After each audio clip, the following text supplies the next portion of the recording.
Este programa es patrocinado por ustedes mismos. Si quieren apoyar nuestro proyecto, lo pueden hacer por medio de Patreon en patreon.com/herejes el podcast.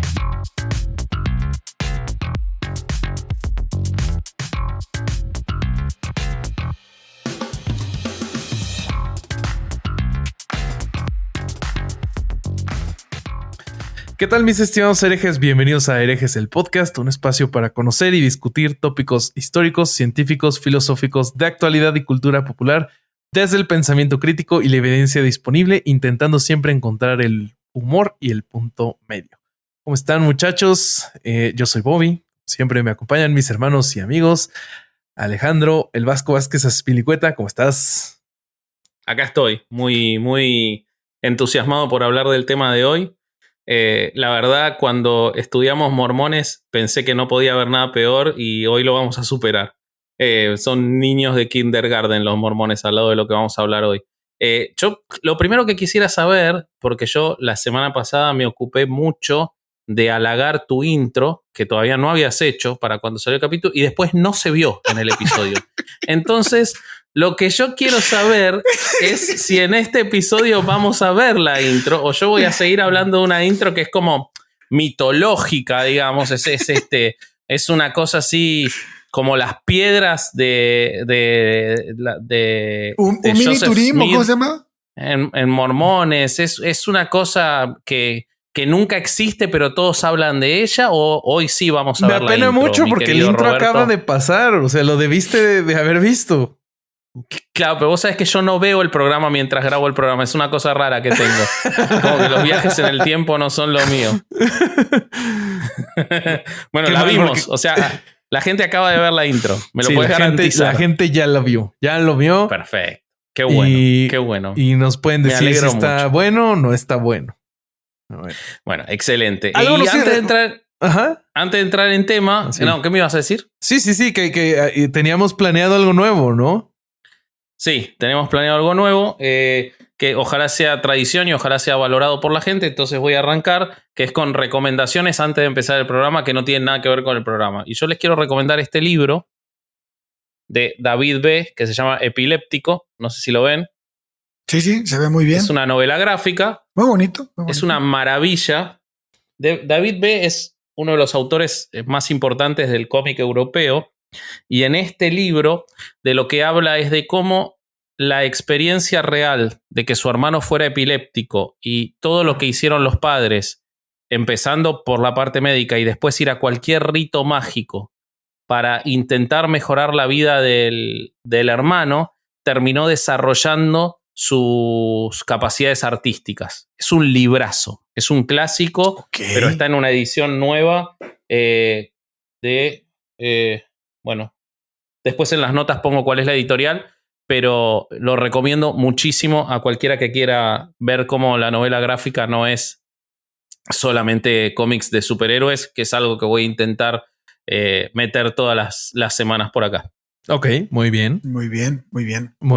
Y bueno, además de nuestro hermosísimo Vasco, nos acompaña el Leonardo de estas tortugas ninja adolescentes mutantes, el corsario Alejandro Durán Eraña. Nada más somos tres, güey.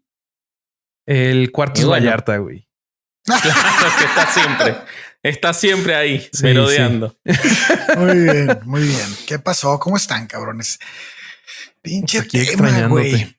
Ay, cabrón. Yo también los extrañé, güey. Pinche tema el de hoy, güey, está... Ya no sé ni qué decir, güey. Fíjate que... Y eso que no empezamos. Sí, no hemos empezado, pero quiero decirles que es el único tema hasta ahorita, y hemos tocado bastantes temas polémicos, en el que me han llegado infinidad de mensajes a mi Instagram personal de casos de ex testigos de Jehová y personas que estuvieron cercanas a esta secta, porque es una secta, no es una religión, es una secta. Sí, pero a ver, tiempo. ¿Qué? Tiempo, güey. ¿Qué? Como el corsario que eres, tú no vas a recomendar ni madres, aunque quedamos. Yo les recomiendo una modelo Suena todo cabrón.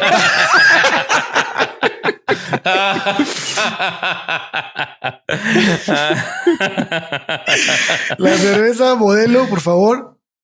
No respeta consignas. No nos patrocinen. Ojalá que nos patrocinen algún día.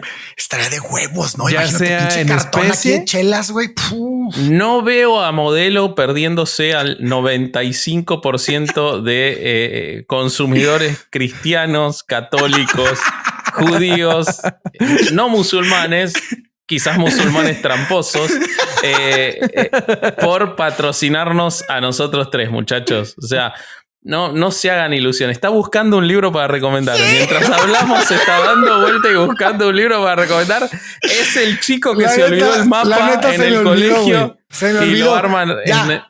Chico y jefa, se me olvidó. Perdón, cabrón. Perdón. No pasa nada, no pasa nada. Pero lo que sí no se me olvidó fue que un fan nos pidió que no dijéramos groserías, güey. Y pues ya se chingó, sí, porque ya se me salieron como 7, cabrón. Entonces, carnal, perdóname. Sé que estás chambeando, güey. Sé que no puedes poner esta madre en altavoz o en bocinas por las groserías. ¿Qué te digo, hermano? Perdón, voy a intentarlo de aquí en adelante. Voy a intentarlo de aquí en adelante. Está difícil. Vamos a intentarlo, pero no prometemos nada. Me parece justo hacer el esfuerzo, pero también no podemos sacrificar. Le recomiendo al oyente que pidió que no digamos groserías, y en realidad a la gente que escucha las groserías porque él, pobre, no puede escuchar con auriculares, que vire la miniserie en Netflix sobre la historia de las groserías, conducida por Nicolas Cage. Nick Cage. Que es una gloria. Está muy buena. Está de puta madre. Es una gloria la miniserie esa. Así que se las recomiendo a todos los que les interese la historia de las groserías, por lo menos en inglés. Es excelente. Y Nicolas Cage es Dios. Quiero que quede claro que Nicolas Cage es Dios. ¿Ok? Eso, ¿no es Morgan Freeman? No, son Maradona, Nicolas Cage y todos los que se me ocurran de acá en adelante. Ok. Es el Olimpo argentino. Sí, exactamente. Oigan, antes de empezar, yo quería mandar un agradecimiento a todo el campesinado que nos recibió en el canal de Carlos Vallarta muy, muy bien, de manera muy positiva. Ahora sí que, como dice el Manix, un respetazo a todos. Ojalá sigan después de hoy. Oigan, espérense, antes de empezar, también, bueno, perdóname, pero desde Jalisco nos pidió Belén y Roberto que les mandáramos un saludo de aquí. Entonces, yo me comprometí a mandar este saludo y lo voy a mandar. Belén y Roberto, bueno, que se la pasen a toda madre hoy y les guste el episodio. Les mandamos un abrazo. Pues. Bueno, antes de empezar el programa, yo quiero contarle a la audiencia que nos acompañó en una entrevista Lucía Bardón. Ella es autora de Despertares. Es un libro autobiográfico en donde ella cuenta cómo ella logró escapar de la secta de los Testigos de Jehová. Entonces, en el capítulo van a escuchar algunos extractos de esta entrevista donde nos platica su experiencia. Entonces, si de repente escuchan una voz muy femenina, no somos ninguno de los tres. Yo creo que lo primero, ahora sí, como siempre, lo primero es lo primero. ¿Cómo chingados nacen los Testigos de Jehová? ¿En qué creen? Bueno, me toca a mí contarles un poquito de eso. Pelotudo.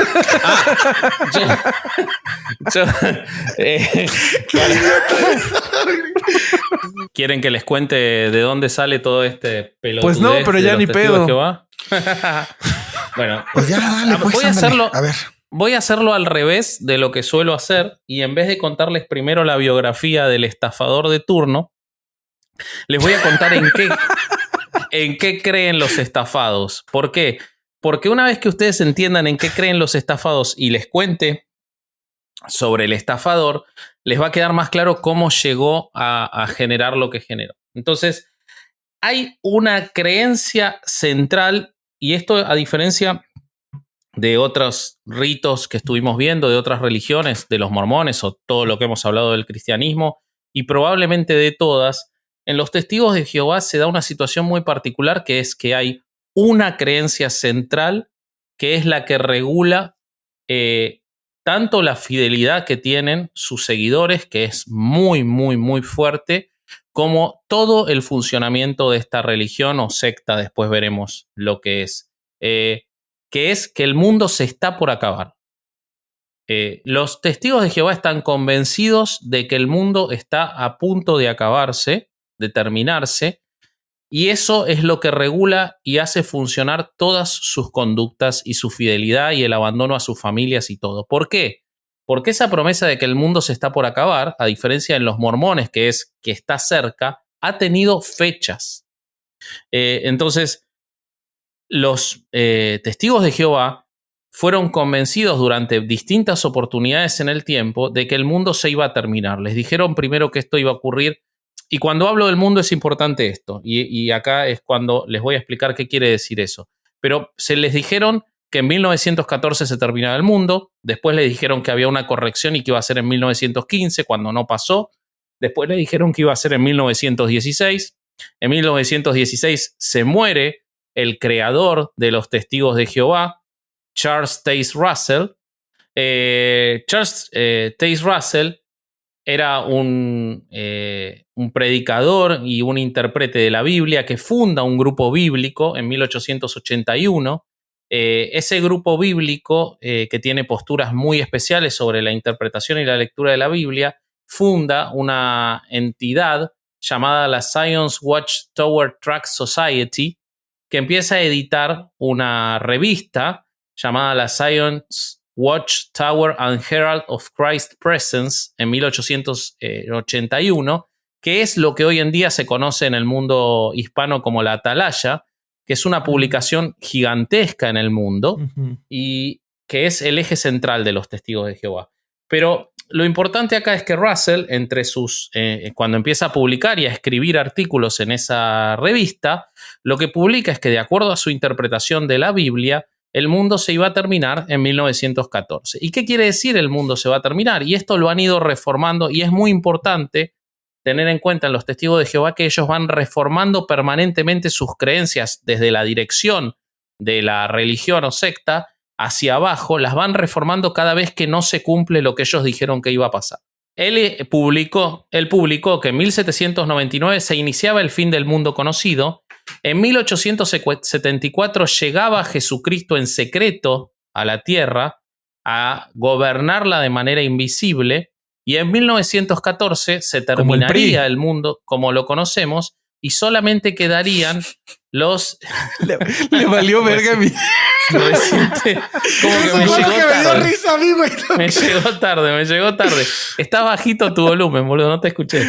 En 1914 se iba a terminar el mundo. ¿Y qué significa este fin del mundo? Y acá vuelvo a la creencia de los testigos de Jehová, que ha sido reformada muchísimas veces. Ellos consideran que cuando se termine el mundo va a haber 144.000 personas que van a ir al cielo con Dios. El número de 144.000 lo toman de la Biblia, no son la única religión que cree en esto de los 144.000. Había hasta una serie, ¿no? Pero ellos, ¿sí? Según yo, sí. Ah, no sé. De unas personas que aparecían ahí de la nada. Ah, mira, no. Creo. Cabrón, yo no sabía eso yo tampoco. No, yo tampoco.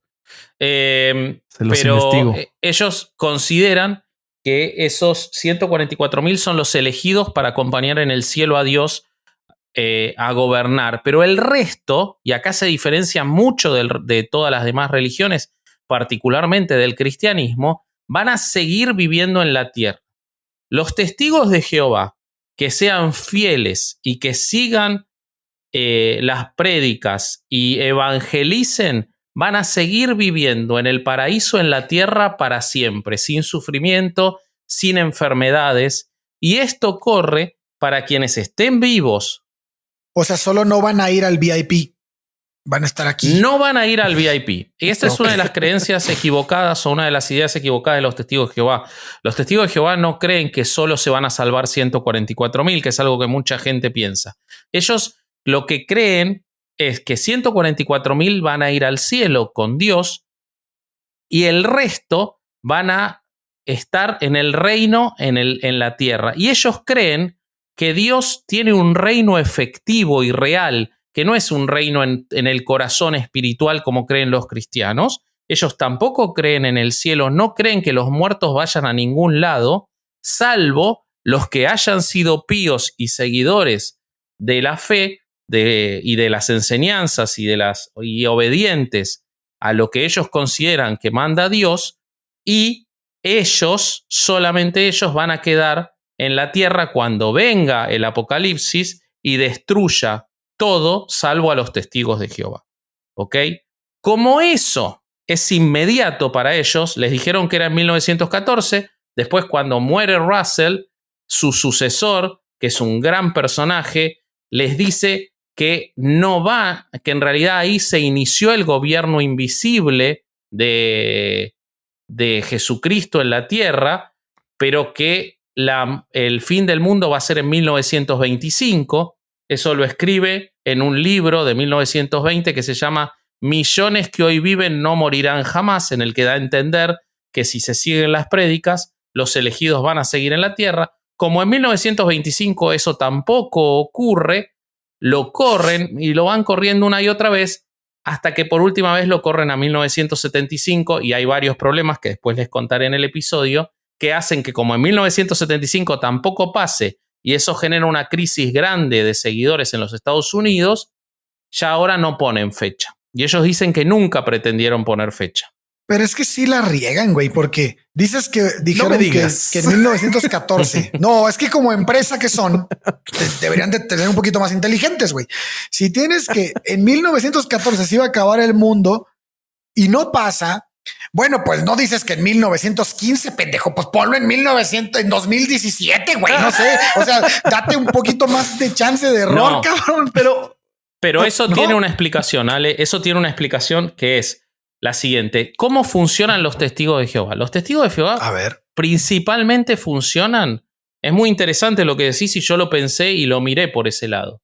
Los testigos de Jehová principalmente funcionan a partir de la fidelidad de los que ellos llaman sus evangelizadores, que son los fieles que van de puerta en puerta golpeando y vendiendo su literatura y tratando de sumar a más gente a las líneas de los testigos de Jehová. Y esa gente, ¿por qué dedica toda su vida y tantas horas de su vida a eso? Y todo lo que sacrifican para hacer eso. Entre otras cosas, se les recomienda que no estudien, por ejemplo.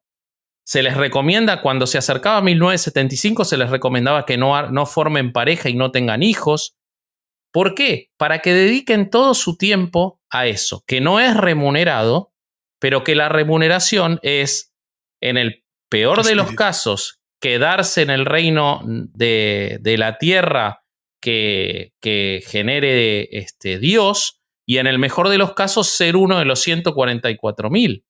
Entonces, para ellos y a esto iba con cómo funciona y por qué permanentemente lo han ido poniendo como siempre inmediato. Porque sí, o sea, siempre tiene que estar el peligro ahí. El peligro tiene que estar cerquita. Esa inmediatez es la que da la fidelidad absoluta. Exactamente. De hecho, un gran problema que tuvieron fue que cuando Rutherford, el que sucedió a Russell, que es un personaje espectacular, que entre otras cosas hizo construir una mansión, supuestamente para que cuando viniera, una mansión gigantesca en San Diego, en la que se fue a vivir él y tiempo después murió él, y él quería que lo entierren ahí.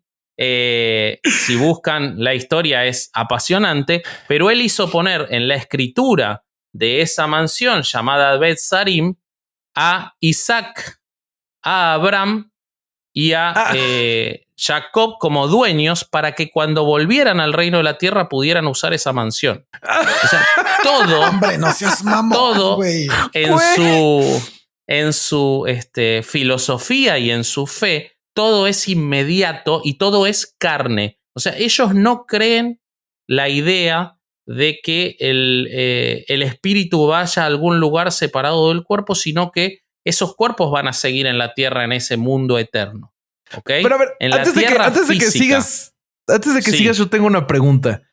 Sí. Si estos 144,000 van a ir con Dios a ayudarle a gobernar, O sea, yo siempre hubiera pensado que si existe un Dios, era un monarca absoluto. Entonces, ¿qué modelo de gobierno tiene?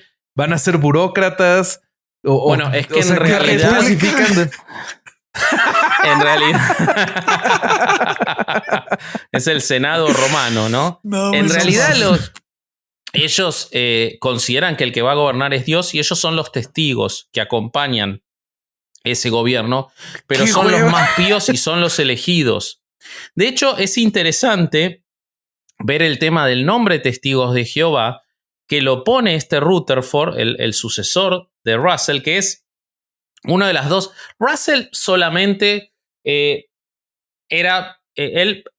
crea las publicaciones, se preocupa mucho por esas publicaciones y está preocupado por ese fin del mundo inminente que él lo lee. Voy a intentar de no hacerlo muy largo, pero él dice que hay en la Biblia y en creaciones de Dios, entre ellas la pirámide de Giza en Egipto, que él está convencido que la mandó construir Dios y que es una Biblia de piedra en la que están todos los números y los datos del fin del mundo y de muchas otras cosas más.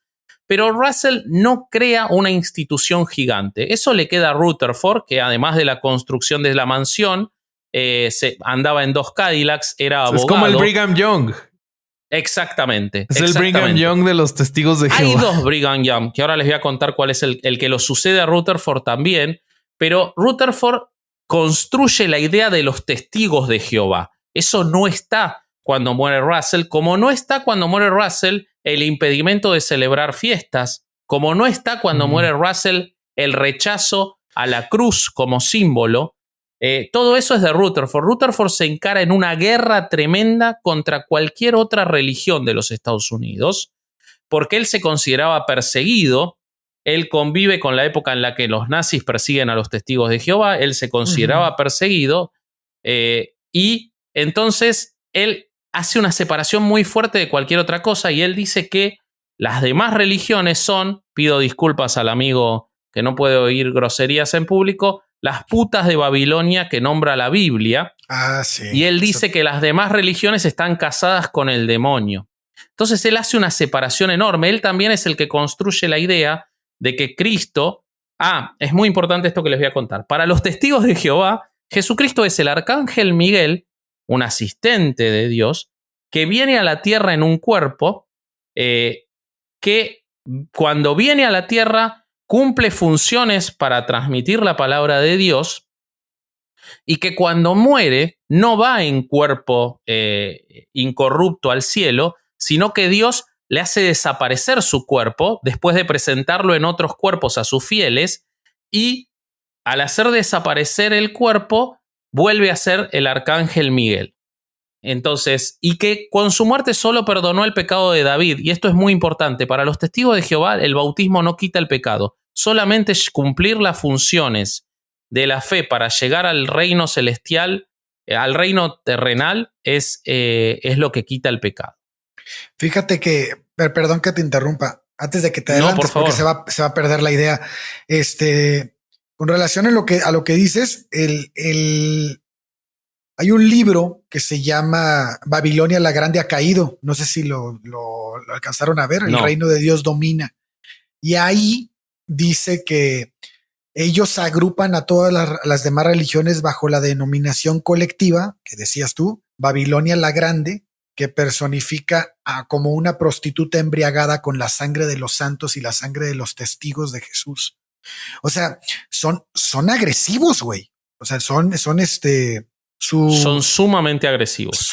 Eso es agresivo, güey, entre religiones, ¿no? Y discriminatorio y todo. O sea, hay muchas cosas que vemos en ellos que probablemente no vemos en todas las religiones, en otras religiones, pero que hablan mucho de quiénes son y cómo se manejan, ¿no? Totalmente, y hay una razón para su agresividad que tiene que ver con que ellos consideran que son los únicos elegidos y todos los demás están equivocados y que existe un solo lugar al que se puede ir y solo está reservado para ellos. Si recordamos los mormones, que están totalmente locos, pero se parecen a un escritor de ciencia ficción, ellos te dicen que bueno, vos te morís y te va a tocar tu propio planeta, que vos lo vas a regular. Entonces es como que tiene premios consuelo. Para los Testigos de Jehová es a todo o nada. Y ese todo o nada los lleva a su conducta de secta, como vamos a ver más adelante, porque si se alejan un poquito de lo que predican, se quedan sin nada. Les toca la muerte y la desaparición absoluta, que es lo que ellos dicen que le va a tocar al resto. Como no haber existido. O sea, para los demás es la realidad, digamos, la nada absoluta. Para ellos no. Bien dicen que lo más, bien dicen que lo más peligroso de algo así es las personas que no tienen nada que perder. Y si tú le das eso, o sea, si tú les dices esto va a valer madre y si no crees en esto, pues ya te vas a dejar de existir o lo que quieras. Esto puede llevarlos a una reacción como la que dices, pero es el hecho de que ya no tienen nada que perder porque ya están, o sea, es aquí o vales madre. Y eso es peligrosísimo, cabrón. Y Bobby, eso no tiene que ver con cómo se comportan como secta y cómo están dispuestos a cualquier cosa con tal de no perder eso que creen tener. Es correcto, pero además lo que les quería decir es que en la entrevista Lucía nos cuenta cómo le fue ella con estos pensamientos, pero a la hora de interactuar con el mundo exterior. Entonces, si quieren, vamos a escucharlo. Corre entrevista. Pues yo nací dentro de una familia que era bastante devota. Mi padre era siervo ministerial, que es... los siervos ministeriales son los ayudantes de los pastores o ancianos, como ellos los llaman. Y mi madre era precursora, que las precursoras a lo que se dedican es el tiempo completo que tienen, lo dedican a la predicación, a enseñar a otros que lo que predican, lo que enseñan los testigos. Y yo pues soy la pequeña de 5 hermanos y todos ellos también eran testigos y estaban ahí, estaban dentro muy devotos, eran muy devotos todos.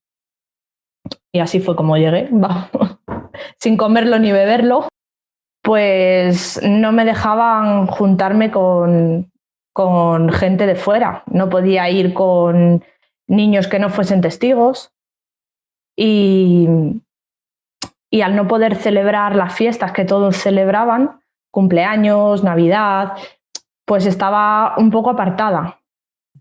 Y que me obligaban a celebrar las fiestas, me obligaban a juntarme con la gente de dentro de la organización. No había término medio, tenía que ser con ellos, con los de fuera no me podía juntar de ninguna manera.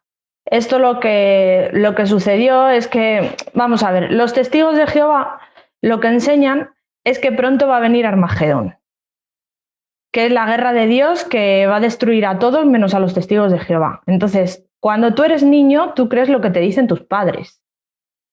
Y tus padres te dicen que hay que hacer caso a lo que dicen en las reuniones.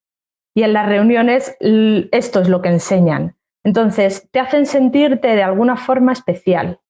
Y yo de niña me sentía un poco superior a los demás niños, porque yo sabía la verdad, yo no iba a ser destruida y todos los demás sí. Entonces, todo esto sumado a lo que hablábamos antes de no poder celebrar fiestas ni tan siquiera participar coloreando una careta de carnaval, pues hizo que fuese el blanco de los abusones. Y entonces, pues yo callaba y oraba, porque es lo que te enseñan que tienes que hacer. Y ya está, nada más lejos de la realidad. Y lo peor es el miedo, el vivir con ese miedo de que me tengo que portar bien porque esto y esto a Jehová no le gusta. Y si no le gusta, cuando venga Armagedón me destruye.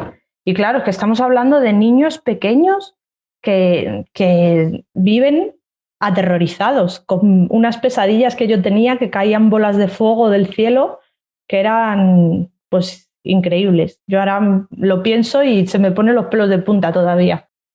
Guau, cabrón. ¿Qué opinan de la entrevista? No mames. Fíjate que yo tengo una experiencia muy cercana que cuando yo trabajaba en un juzgado de distrito, tenía una compañera a la que yo estimo mucho y es testigo de Jehová. Y le agarré un cariño muy, pues muy fuerte a su hijo. Era una persona, un niño que siempre estaba ahí y pues te generaba como empatía y era un niño muy, muy agradable. Entonces, generalmente iba ahí a mi escritorio a platicar conmigo.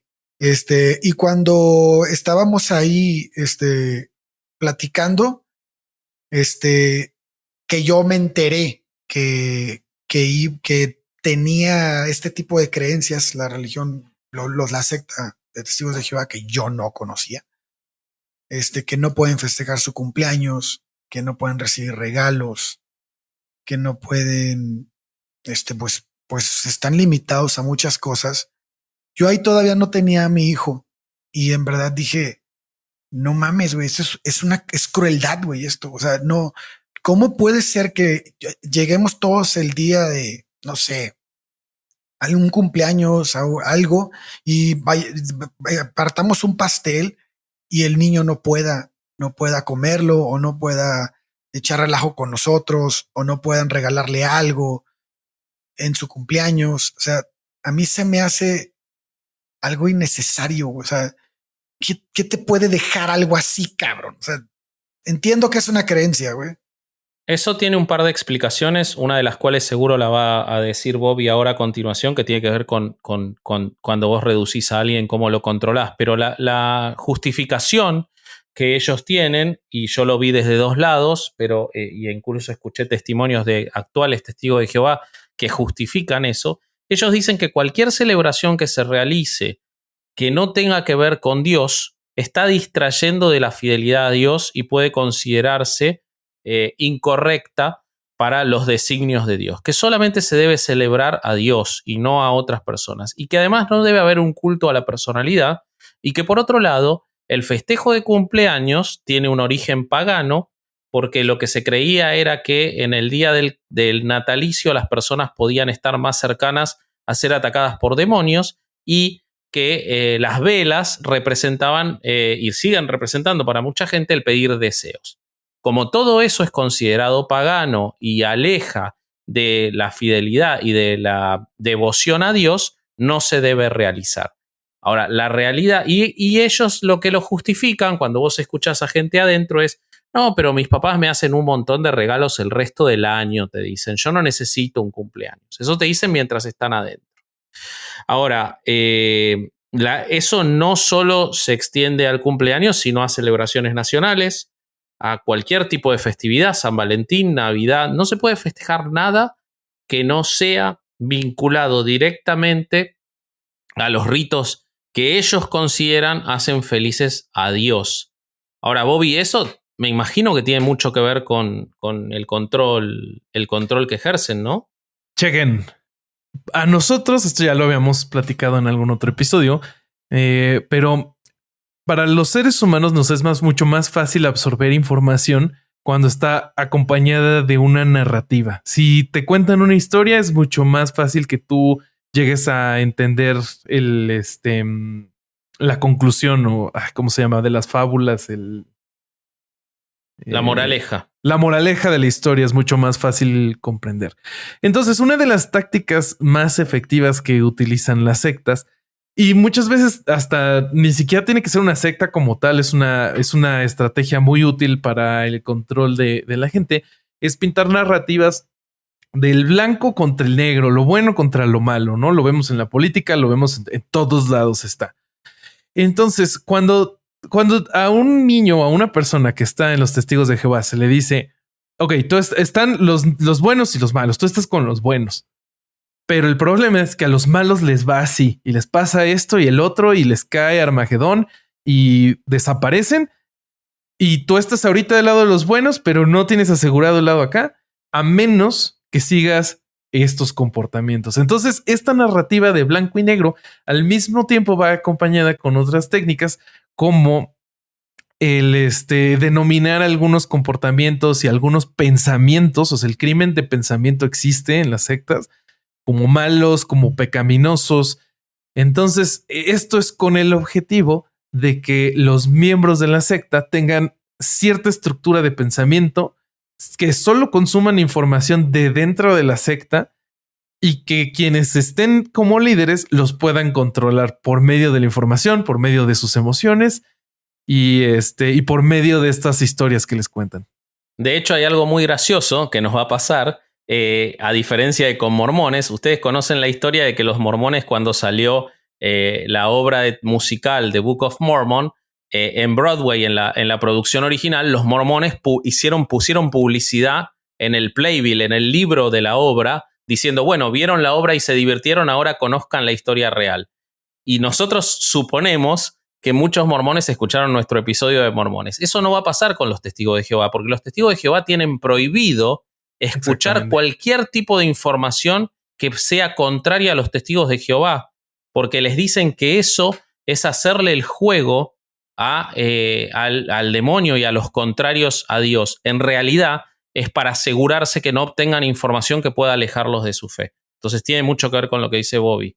Y justo es una de las peores ofensas que puedes cometer como testigo de Jehová. Según los testimonios que estuve viendo, si tú buscas información acerca de los testigos de Jehová fuera de la organización, tú te arriesgas a ser expulsado inmediatamente. Exacto, excomulgado. Uh-huh. Y otra cosa absoluto, güey. Absoluto, por eso es una secta. Y otra cosa que quiero agregar de lo que decía Lucía en cuanto al bullying y todo eso, es muy común, y de hecho en la documentación oficial de ellos, y yo voy a acompañar en las fuentes las páginas de ellos recomiendan que los niños no practiquen deportes en los colegios para que no se vinculen con personas que puedan tener ideas diferentes a las de los testigos de Jehová en los equipos deportivos, que no hagan amistades por fuera de los testigos de Jehová por más que vayan al colegio, porque nunca se puede saber si las personas con las que se están en la misma fidelidad a Dios que ellos, y eso aleja y aliena completamente a los niños, además de lo de los cumpleaños, de lo de que, por ejemplo, no pueden jurar lealtad a la bandera, porque lo tienen prohibido, porque la única lealtad que puede existir es a Dios, y esto viene profundizado, y hay una palabra muy importante que usó Lucía, que es Jehová. Y ustedes tienen que saber que no es accidental lo de testigos de Jehová. Testigos de Jehová lo inventó Rutherford, el segundo del querido Russell, porque él consideró, luego de sus profundas lecturas de la Biblia, tengamos en cuenta que Rutherford era un abogado al que lo único que le interesaba era conseguir la libertad de culto en distintos países del mundo. Ese fue su mayor éxito como testigo de Jehová, porque al extenderse en el mundo extendió la venta de los libros. Él además escribió más de 20 libros, y sepamos que la venta de libros y publicaciones representa cerca del 70% de los ingresos de los testigos de Jehová. Por eso es que tienen a tanta gente dando vueltas por la calle. Pero, volviendo al tema, él le pone el nombre Testigos de Jehová, no era originario de Russell, él dice que surge de la Biblia, de su interpretación libre, y su sucesor, Nathan Homer Knorr, y esto es importante, edita, no se sabe quién es el traductor porque lo mantuvieron en el anonimato, pero edita una nueva versión del Antiguo Testamento y del Nuevo Testamento diciendo que la antigua versión que existía era incorrecta, la traducción en inglés del griego y del hebreo, y su nueva versión, además de quitarle a Cristo el lugar de hijo de Dios, es decir, agarra una estupidez y la vuelve una estupidez distinta, no es que una estupidez nos parezca máxima. mal. A mí me da exactamente lo mismo si consideran que Cristo es el hijo de Dios o el hijo de Chabelo, pero bueno, la Biblia que estaba era la que estaba.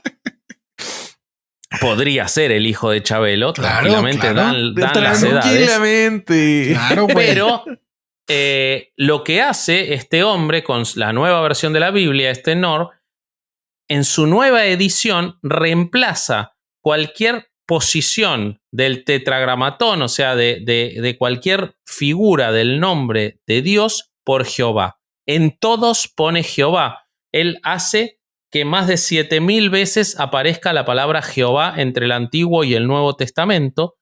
Ellos dicen que Jehová es el nombre de Dios y es el único que utilizan, y por eso me llamó la atención que Lucía lo nombra así, y es muy diferencial para ellos porque ellos consideran que son los únicos que utilizan el nombre correcto de Dios, entre muchas otras cosas que ellos dicen sobre Dios. Así que hay mucho que surge de esto que nos cuenta Lucía. Ahora, yo dije al pasar, Ale, el tema de de su imposibilidad de celebrar los rituales nacionales, la jura a la bandera y todas esas cosas. Pero creo que vos viste un poco más ese tema. Fíjate que yo me encontré con que ellos tienen la creencia de que Satanás es el gobernante invisible de la tierra, ¿no? Y que manipula todos los gobiernos. Y esto... O sea que Jesús era primero y se fue y quedó Satanás. Pues es que... Es que algo que se le critica y mucha gente que se va, lo que vos estás diciendo, Bobby, tiene mucho sentido, pero mucha gente que se va de los testigos de Jehová dicen que permanentemente ellos reescriben sus creencias y pretenden que la gente se olvide de las creencias anteriores que ya les habían enseñado. Como es una religión basada en publicaciones permanentes, porque como decíamos, para que tengan una idea, la revista La Atalaya se vende por mes en el mundo el doble que el Reader Digest. Es gigantesco. Entonces, lo que decís, Bobby, es las contradicciones son la orden del día en los testigos de Jehová.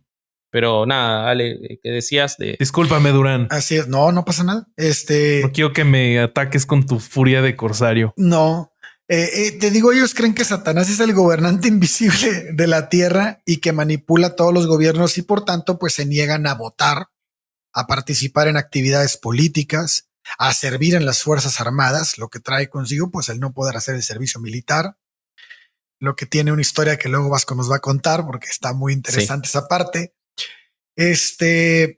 Y dentro de las creencias extrañas que tienen,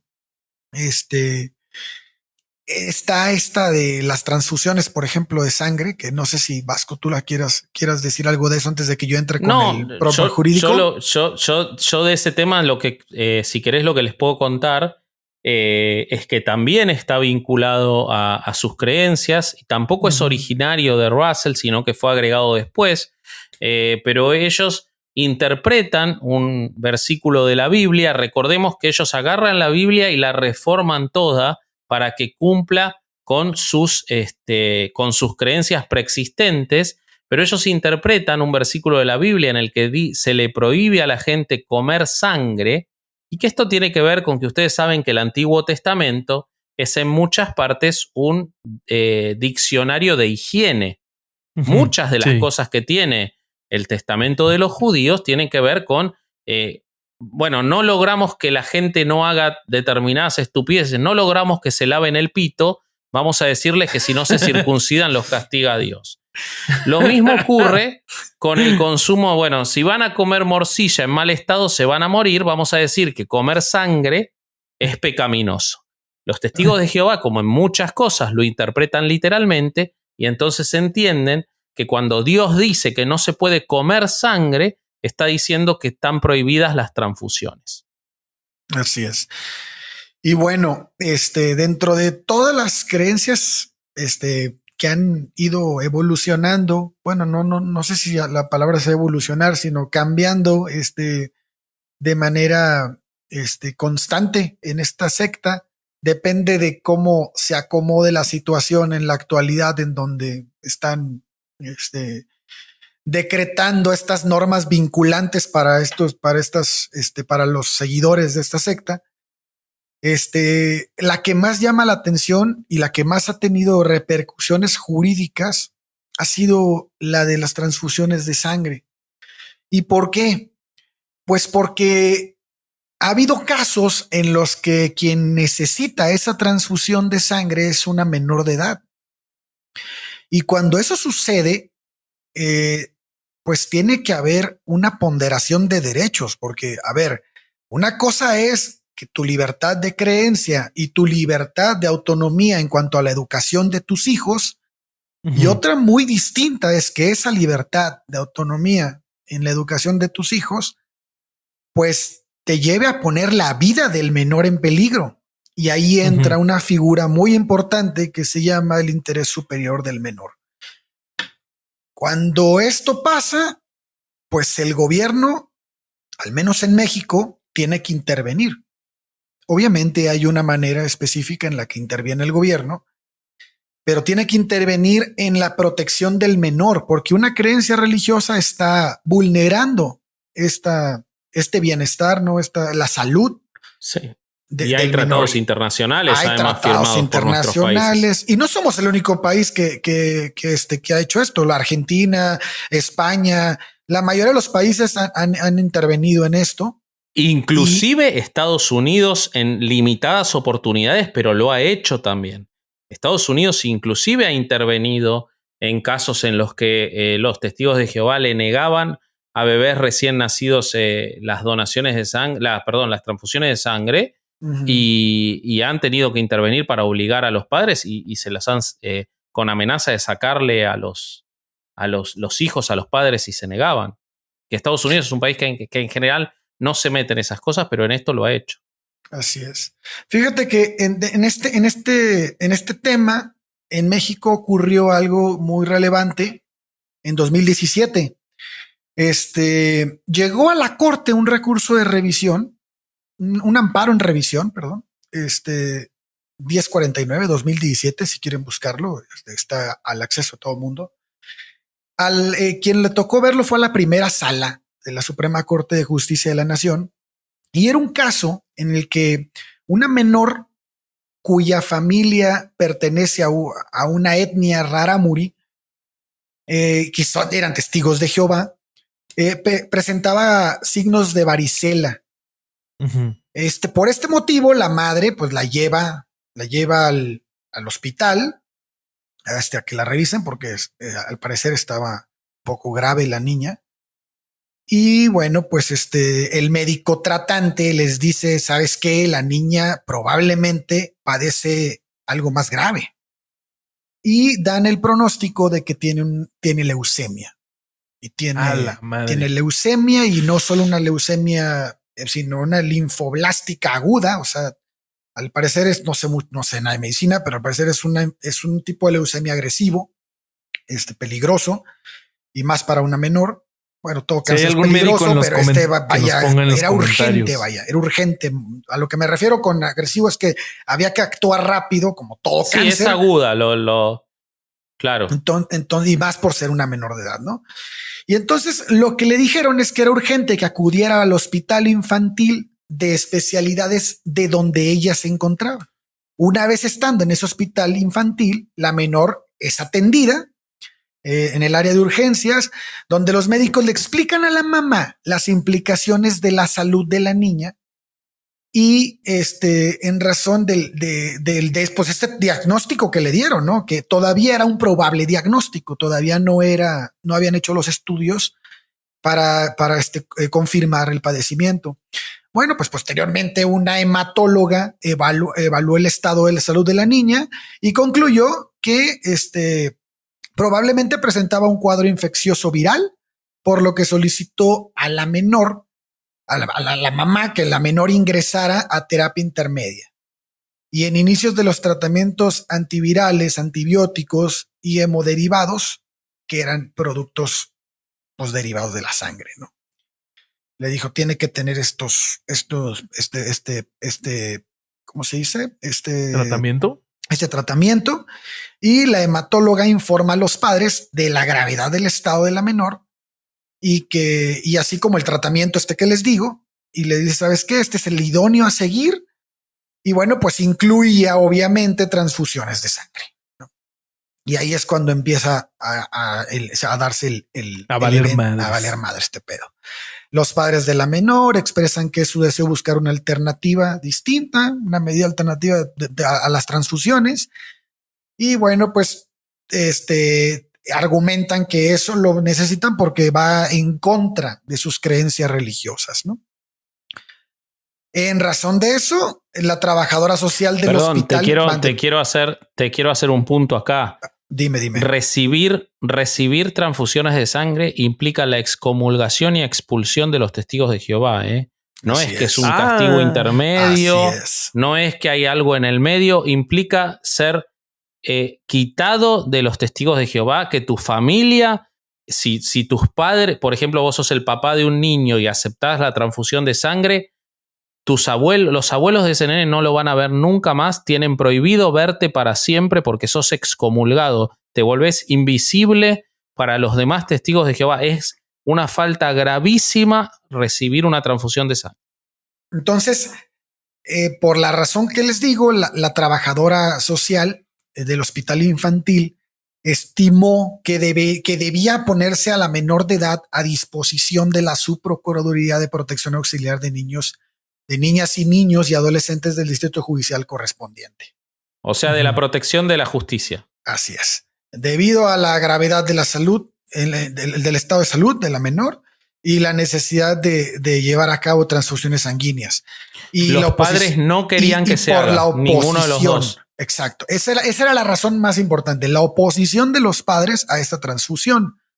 Ajá. Entonces, esto lo que va a provocar es que la subprocuraduría entreviste a los padres de la menor y para que acepten el tratamiento propuesto y con lo que se topan es con una negativa enérgica y que su hija, a que su hija fuera sometida a estas transfusiones y solicitan que se emplee una alternativa, una medida alternativa, ¿no?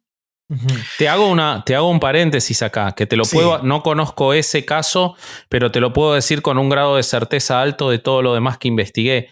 Te puedo decir con seguridad que los padres no estaban solos mientras tomaban todas esas decisiones espantosas, sino que seguramente se mueven en masa. En el lobby del hospital, en la puerta del hospital, estaban otros testigos de Jehová, probablemente familiares para presionarlos, y no solo eso, sino el cuerpo de mayores, de ancianos, que es como los testigos de Jehová tienen una entidad gobernante superior, que es el cuerpo de gobierno, en realidad son dos, pero no importa, efectos administrativos, y después, en cada región, está el cuerpo de ancianos, que son los que toman todas las decisiones sobre ese grupúsculo.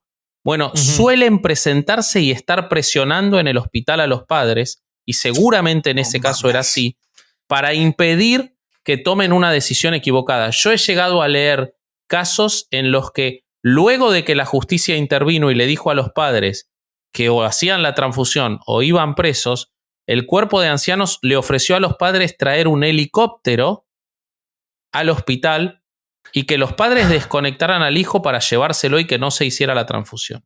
¿Ok? A la o sea, mierda. no es una decisión tomada libremente, ni siquiera en ese momento. Si bien no puedo asegurarlo del caso que vos lo estás contando, pero la forma en la que se conducen es esa. Ejercen una presión directa en el lugar, además de presionar a los jueces, además de presionar a los fiscales con el poder que tienen, y que en muchos lugares lo tienen, y que en México, donde tienen cerca de 1 millón de evangelizadores activos, después voy a contar qué significa eso, pero cerca de 1 millón de fieles y 13,000 comunidades tienen una presión muy fuerte. Si bien no intervienen en política, una presión muy fuerte. Pero perdona, la interrupción era para poner el contexto de qué estaban pasando esos padres, porque si no, quizás caemos en el error de juzgar exclusivamente a los padres. Y los padres están con la presión en su ignorancia. La ignorancia no puede ser perdonada, pero ellos creen que el fin del mundo viene y que corren el riesgo de quedarse afuera ellos y ese hijo del reino celestial. Entonces, ¿es una estupidez? Sí, pero hay que ver cómo se llegó a esa estupidez y qué posibilidades tenían de tener la formación como para no creer en eso, ¿no? Entonces, la presión tiene que caer sobre esos hijos de puta, perdón al amigo que no puede escuchar groserías en público, pero a esos hijos de puta que están presionando seguramente en ese hospital y a la familia, a los abuelos, a los tíos, a los primos, a todos, para que esa transfusión de sangre no se haga. Así es. Bueno, pues en ese escenario, la subprocuraduría decide iniciar un procedimiento administrativo de protección de menores con base en 3 factores. El diagnóstico de la posible leucemia linfoblástica aguda, la inmediata necesidad de que la menor recibiera las transfusiones sanguíneas para salvar su vida a juicio de los especialistas y la negativa de los padres para que se realizaran todos esos tratamientos, ¿no? De modo que la subprocuraduría ordena que la tutela de la menor estuviera provisionalmente a su favor y con el fin de autorizar los tratamientos médicos que fueran necesarios para salvar su vida. ¿Qué pasa después? ¿A favor de quién? La tutela que la da. Procuraduría. No, de la subprocuraduría. Okay. Después de esto, son emitidos los resultados, güey, de análisis médicos practicados a la menor, los cuales confirman que padecía leucemia linfoblástica aguda. Esto se le informa a los padres que la niña necesita el tratamiento, que necesita quimioterapias, indicándole que las consecuencias del tratamiento, entre otras, implicaban la posibilidad de continuar requiriendo transfusiones sanguíneas. Y los padres vuelven a su negativa de que la menor inicie ese tratamiento, y la subprocuraduría autorizó el inicio de las quimioterapias debido a la premura de combatir la enfermedad ya lo antes posible, ¿no? Uh-huh. Los padres se inconforman. La madre de la menor. ¿Qué quiere decir que se inconforman, Ale? Ahí voy para allá. La madre de la menor, por su propio derecho y en representación de su hija, promueve un juicio de amparo indirecto. Esto, se promueve en un juzgado de distrito, obviamente. Los que no sepan de derecho, es un juicio que se lleva en un juzgado de distrito, porque ahí está siendo un órgano que es de gobierno, está vulnerando un derecho humano, ¿no? Entonces, en este caso, el derecho humano es la libertad de creencia y la libertad de autonomía entre los hijos en su educación y en sus decisiones. No se los voy a hacer más largo porque si no nos llevamos todo el episodio en este asunto. Este amparo indirecto lo resuelve un juez en el cual dice, ¿saben qué? La subprocuraduría no le dio ninguna opción de medida alternativa a la madre. No. Y por tanto, el amparo se concede a favor de la mamá. Wow. Para no que me ella, esperaba. No me esperaba este desenlace. Sí, no. Vamos a la mitad. Poniéndolo en otras palabras, el juez le dio la razón a los burros de los testigos de Jehová. O sea, el juez de distrito lo que hace fue es que hay muchos tecnicismos que no quiero decir porque mucha gente no es abogado. Y bueno, es el juez de distrito. ¿Por qué hay gente que no es abogada? No sé. Hablemos un rato de normales, eso. Sabemos gente. ¿Por qué hay gente que no sería abogada? No, güey, nos vamos a llevar un chingo de tiempo en eso, mamá. Pónganos en sus comentarios por qué no son abogados. No, porque no hay ninguna gente razón que puede para no ser el abogado. bien del mal, es muy fácil. Bueno, no sé qué es el bien y el mal. Ahí te va. Entonces, el juez de distrito concede algo que conocemos en México como una suspensión definitiva. ¿Qué es esto? Suspende los actos hasta que no se resuelva el juicio de amparo. Entonces, eso provoca que la niña no esté recibiendo tratamiento durante todo el juicio, güey. Entonces, ¿y cuánto dura ese juicio? Es un juicio rápido, pero en este caso, pues era más rápida la necesidad de empezar los tratamientos de cáncer, güey. Claro, lógico. Por más que dure 3 meses, 4 meses el juicio, esto tiene que ser ya, ¿no? Sí, no, en tratamiento de cáncer. La sangre ya la habían sacado de la heladera porque se echa a perder, boludo, si la sacan del refri y todavía no. Bueno, porque me imagino a la enfermera así. ¿Se la van a poner o no? ¿Se la van a poner o no? Porque termina mi turno y hay un abogado explicando cosas. Bueno, entonces la subprocuraduría informa a los padres de la menor que se abstendría de tomar cualquier decisión relacionada con la salud de la niña hasta en tanto pues no concluyera el juicio de amparo, ¿no? Lo normal, tienen que acatar la suspensión del juez. Y bueno, de esta manera el juez de distrito el 30 de junio de 2017 determina sobreseer el juicio por una parte y conceder el amparo a la mamá. No. Ello al estimar que las circunstancias fueron insuficientes para considerar que los padres de la menor hubieran sido negligentes en el cuidado de la hija. Además de que nunca se presentó el tratamiento alternativo propuesto, de modo que la subprocuraduría inició... ¿Qué tratamiento alternativo propuesto? El médico dijo que le tienen que hacer transfusión de sangre. Esto se va a poner más cabrón, güey. Espérate. No, lo odio a ese juez. Decime el nombre que le voy a prender fuego a la casa. Pero dice, no presentaste, la subprocuraduría no presentó ninguna ningún procedimiento, inició un procedimiento administrativo de manera ilegal sin una investigación previa que acreditara a la menor, que la menor estuviera en una situación de desamparo. Pero lo dijeron los médicos. Bueno, esto... ¿Qué había que darle? ¿Flores de Bach? ¿Cuál era el tratamiento alternativo que quería su señoría? No sé, güey. Pero aquí, en desacuerdo con la sentencia, la subprocuraduría en representación del menor y el Ministerio Público adscrito al juez de distrito en cuestión, que estamos hablando, interponen recurso de revisión en contra de esa sentencia para que se haga del conocimiento de los tribunales colegiados, del tribunal colegiado competente, ¿no?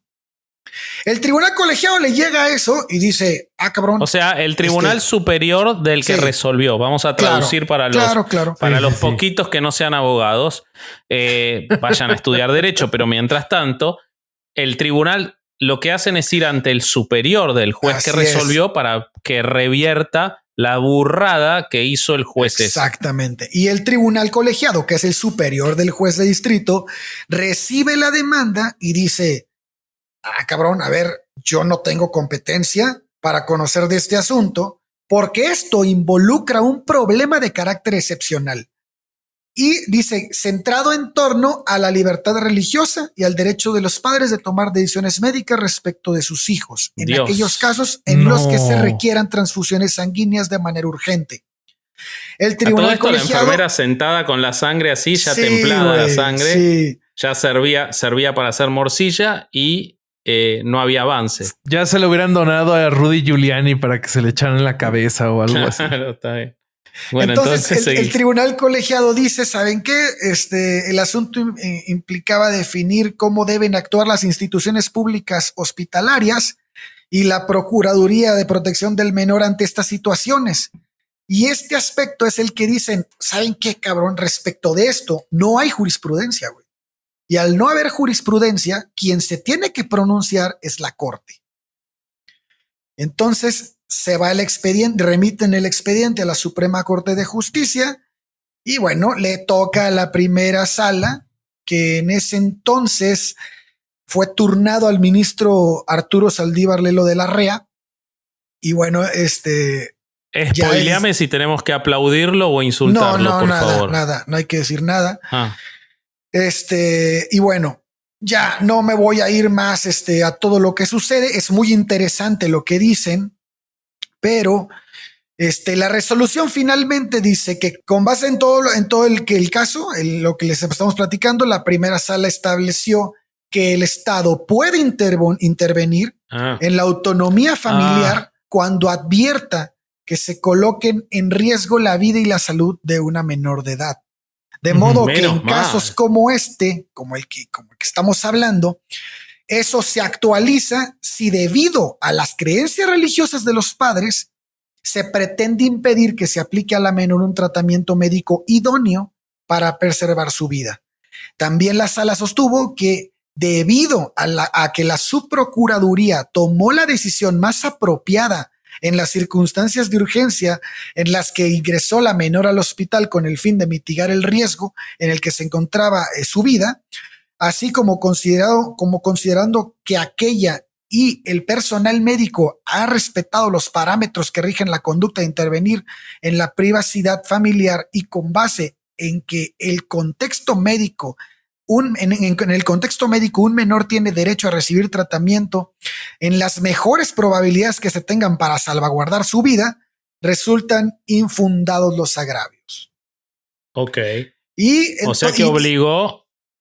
En español, obligaron a que sí se le diera tratamiento. Así es.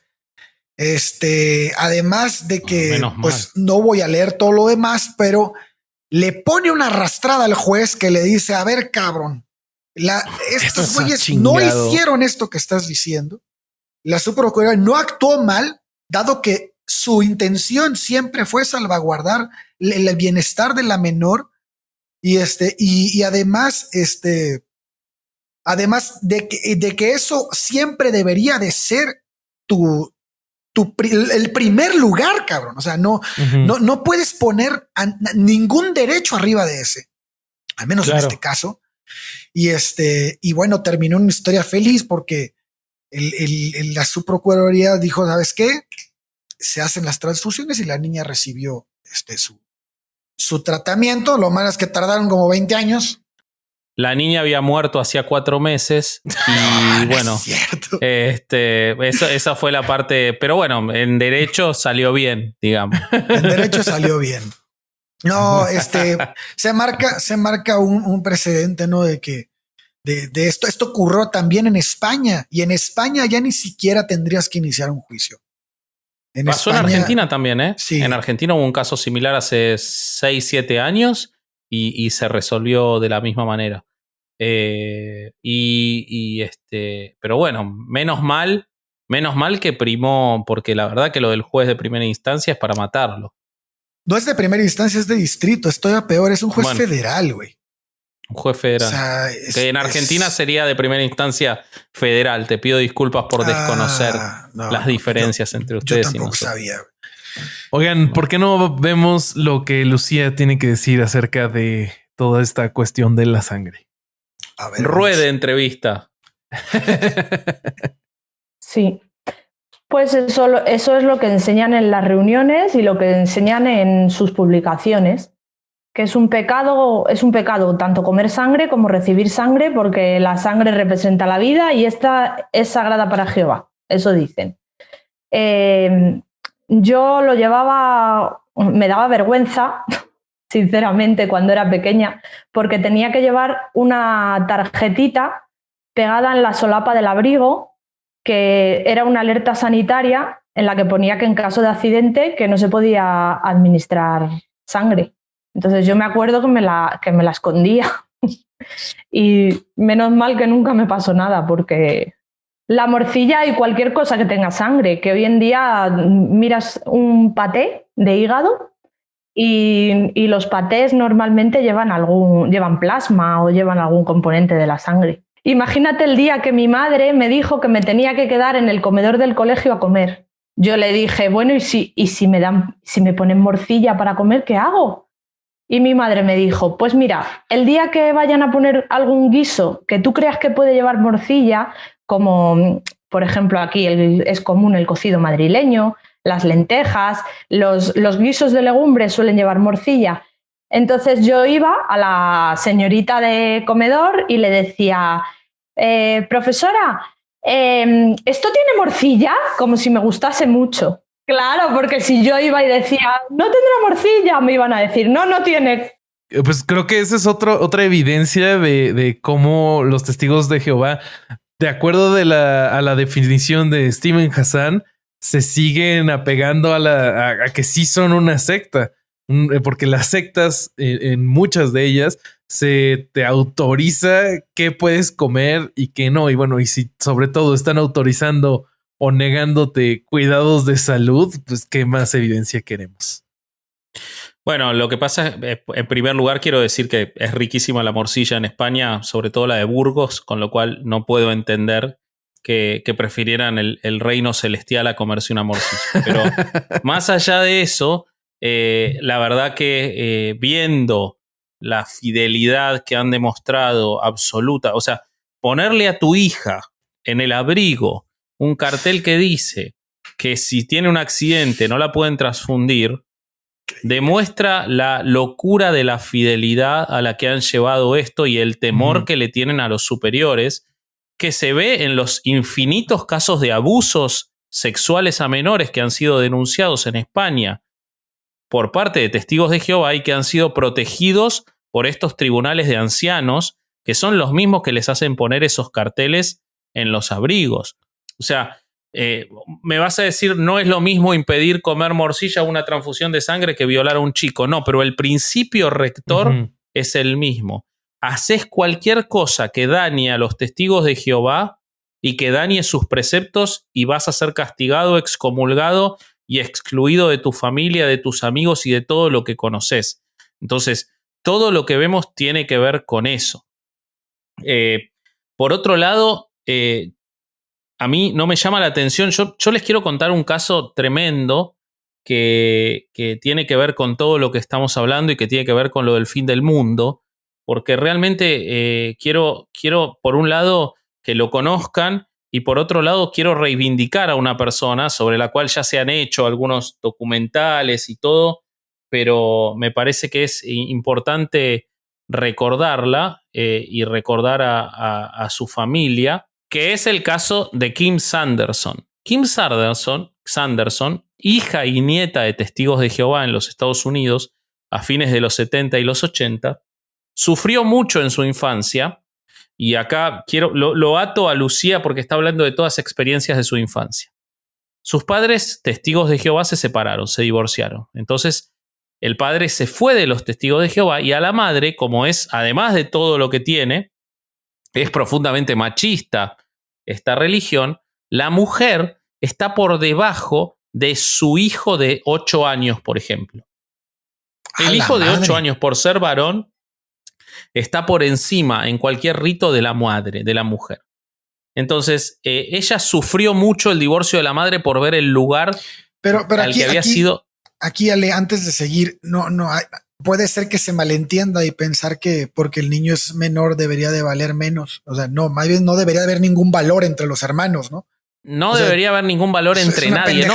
Pero yo te estoy hablando del menor y la madre. El menor vale más que la madre adulto responsable del menor en el rito por ser hombre, por el solo hecho de ser hombre. Eso es lo que estoy queriendo marcar. Es una religión completamente machista como la mayoría, ¿no? Claro, la mayoría de las religiones. Exactamente. Sí, totalmente. Pero en esta se lo hacen notar muy fuertemente y además le dan indicaciones. Y les dicen que la única forma de resolverlo es volver a casarse a las mujeres divorciadas con un testigo de Jehová. Esta chica, cuando era chica, cuando la madre tuvo que divorciarse, lo sufrió mucho por ver el lugar en el que había quedado la madre. Entonces su obsesión fue que cuando fuera adulta, encontrar un buen testigo de Jehová con quien casarse. Y lo encontró. Encontró un hombre realmente muy bueno, testigo de Jehová, y estamos hablando del año 1972. Se casan, siendo muy jóvenes los dos, y tienen 2 hijitos. En el año 75, acuérdense que se terminaba el mundo, según lo que habían dicho. Cuando esto no pasa, su marido empieza a tener dudas y se las plantea a ella y le dice que si se habían equivocado con el fin del mundo, ¿por qué podían creer que en todo lo demás los testigos de Jehová estaban en lo correcto? ¿Qué hace Kim? Asustada de las cosas que decía el marido y para no ser excluida, va y le cuenta al cuerpo de mayores, de ancianos, lo que el marido estaba diciendo. Como consecuencia, excomulgan al marido y le prohíben volver a ver a sus hijos, volver a verla a ella, a sus amigos, a todos. Lo expulsan. Pero ¿qué pasa? Ella vuelve a quedar en el mismo lugar que la madre, pese a que ella había denunciado este delito de fe, igualmente la recluyen absolutamente. Entonces, desesperada, busca un nuevo marido. Le presentan a un testigo de Jehová, a un tipo que se conocía a la perfección todas las reglas de los testigos de Jehová. Era absolutamente pío en cuanto a las reglas. Pero cuando se casa, para hacer el cuento corto, era un terrible hijo de puta. Perdón, amigo de las malas palabras. Era un terrible. Me acuerdo de vos cada vez que digo una. Te pido disculpas. Era un terrible hijo de puta. También escogí un pinche episodio bien difícil para no decir groserías, cabrón. Sí. Que la violaba, que fumaba, cosa que está prohibida, que nunca tenía un trabajo, que era violento y que encima ella sospechó que abusaba de la hijita.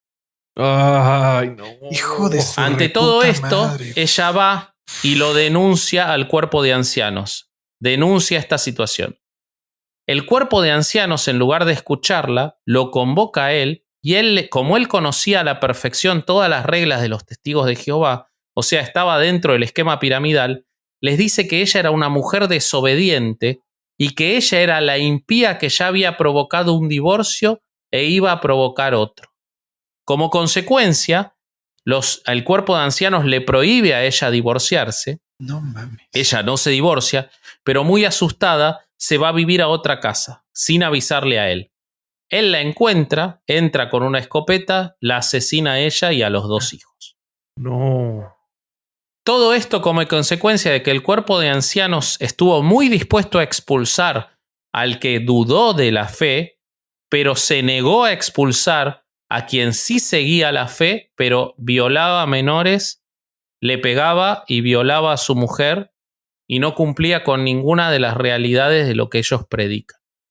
Entonces, lo que está contando Lucía y lo que es la realidad de los testigos de Jehová es eso, es lo único que me importa es proteger a protegernos para adentro a nosotros y todo lo demás puede pasar y lo vamos a encubrir.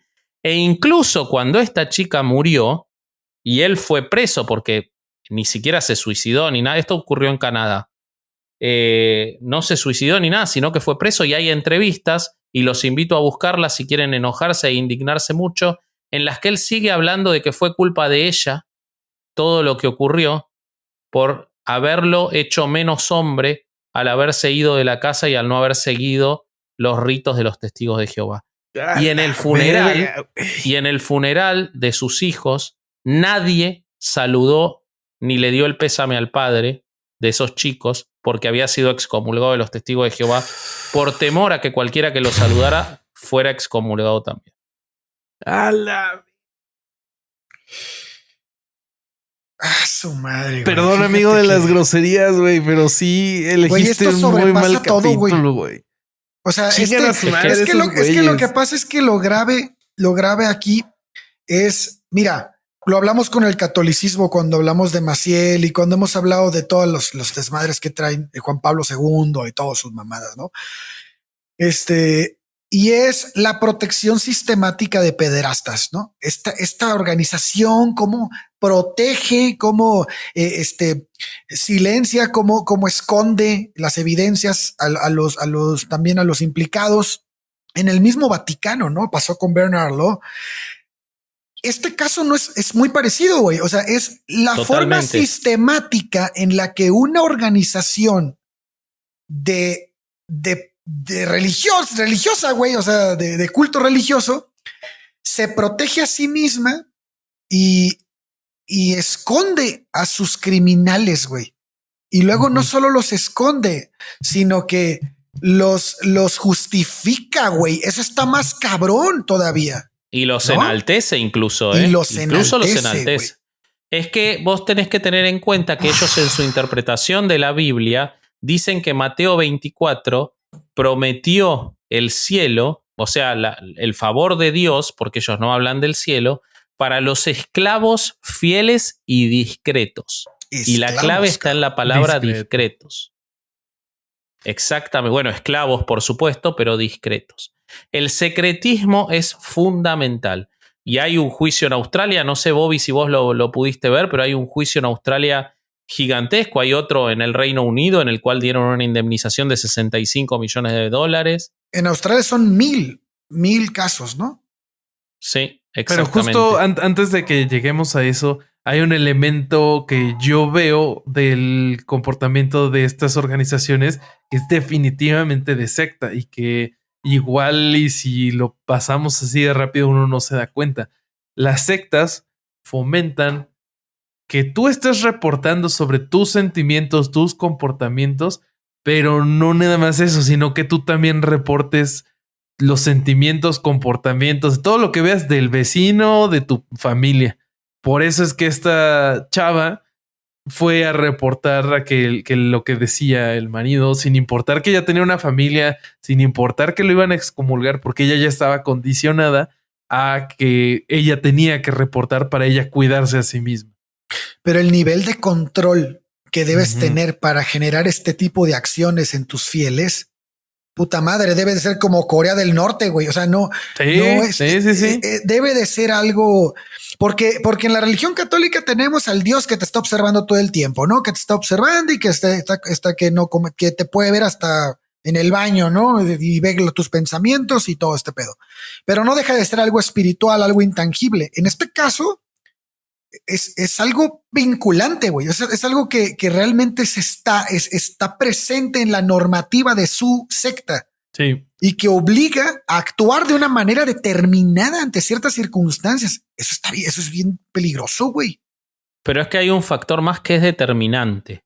En la estupidez de los católicos, ellos creen que en la tierra Dios influye y nos puede dar favores. Que si nosotros rezamos, si nos confesamos, hay favores intermedios terrenales y hay para ellos es todo o nada, y no puedo dejar de lado esto, porque para los testigos de Jehová ese todo o nada están tan apostados en su vida a no poder correrse ni un milímetro que no hay margen de error. Y eso hace que si el seguimiento a los ancianos, al cuerpo superior de gobierno, a las enseñanzas, a los libros, no es absoluto, te quedás afuera del reino de los cielos, que es lo único que te prometen. No hay promesas intermedias. Dios no va a intervenir en sus vidas terrenales.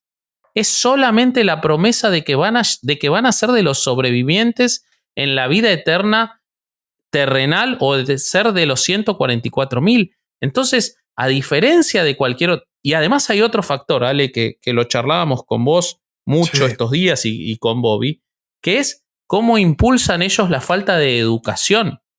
La única forma que uno tiene de alejarse de este tipo de locuras es educándose.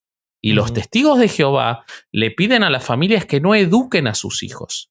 Los instruyen a que no vayan a educación superior, los instruyen a que no se vinculen con otras personas en la educación intermedia, a la que solo acceden a que se los envíen porque es obligatoria en los estados, si no tampoco querrían que vayan a la educación intermedia, y los instruyen a que la única educación que tengan, y esto fue mérito de nuevo del querido Nathan Homer Knorr, el tercer líder, y cuando hablábamos de los fundadores de los mormones y decíamos que Brigham Young, acá hay dos Brigham Young, o sea, porque Homer Knorr tuvo una parte importante y él es el creador de las escuelas de evangelización, que son las que él formalizó el sistema de evangelización que hoy conocemos como las visitas de puerta en puerta, que tienen dos funciones: vender libros, que representa, como decía, el 70% de los ingresos, y sumar más testigos de Jehová.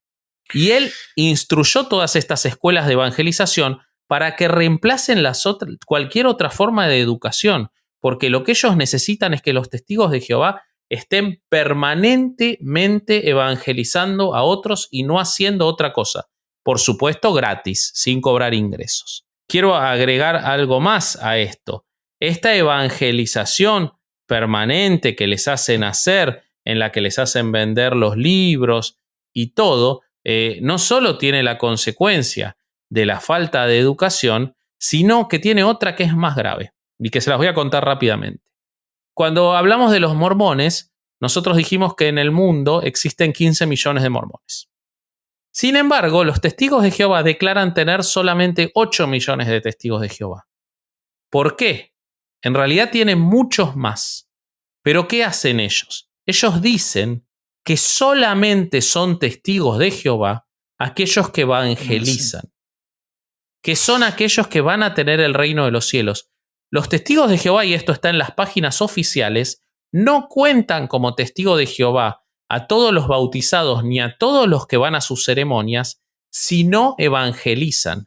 O sea que la presión, y seguramente Lucía nos habló de esto, de la evangelización permanente, pero la presión es mayor y ellos reducen sus números para apretar más, porque como tienen un número fijo que son los 144.000 y tienen después el cielo, no es para cualquiera. No alcanza con ir a las ceremonias.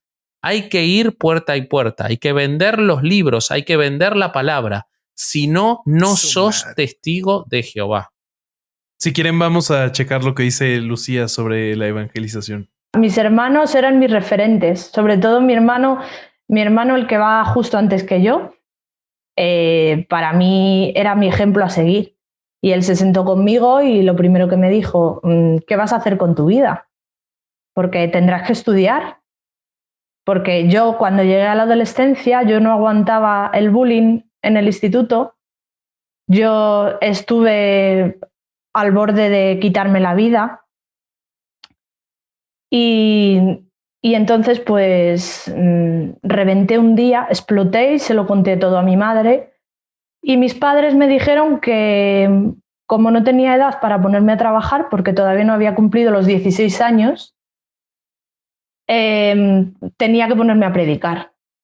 Entonces yo me puse a predicar como si fuese un trabajo a jornada completa. Hasta que un día llegó mi hermano y me dijo, ¿qué estás haciendo? Te tienes que dedicar a algo. ¿Qué va a ser de ti? ¿Qué esperas? ¿Casarte y que tu marido te mantenga? Tienes que buscarte tú la forma de subsistir. Y él fue el que me abrió los ojos en ese sentido. Su madre, güey. No, es terrible. Es terrible realmente. Y el tema del suicidio, yo voy en las fuentes voy a acompañar casos, una güey. historia. Hay una historia en la que los testigos le negaron, impidieron y prohibieron el cuerpo de mayores cualquier atención psiquiátrica a un potencial Hijos suicida. De puta, güey. Ya, pese a que los padres se lo estaban pidiendo al cuerpo de mayores. No, güey, y como se lo negaron y se terminó suicidando. El dominio es absoluto, el camino es uno solo, la búsqueda es una sola, no hay nada intermedio y la verdad es espantoso y son monstruosos. Y lo paradójico, y yo con esto no tengo mucho más para agregar, es que permanentemente los testigos de Jehová se presentan como perseguidos. Y es real, han sido perseguidos por los nazis, que han tenido un trato especial. En los campos de concentración, si los testigos de Jehová firmaban un papel, no estoy justificando, creo que es innecesario que diga esto, pero obviamente es una monstruosidad que los hayan mandado a un campo de concentración por no querer jurar lealtad al nazismo o a Alemania, pero si firmaban la lealtad podían salir y aún así no lo hacían. Han sido perseguidos en la Argentina por el gobierno militar, en el cual incluso la Corte Interamericana de Derechos Humanos ha tenido que intervenir para que el gobierno militar reactive la libertad religiosa. Fueron en Malawi, se dio un caso muy... Ale me pedía que yo cuente la historia de lo de México y es graciosa y es trágica a la vez, pero la voy a contar brevemente. Resulta que en la década del 70, en Malawi, un gobierno dictatorial impuso la obligación de que todos los pobladores de Malawi adquirieran una tarjeta, compraran una tarjeta de filiación a un partido político.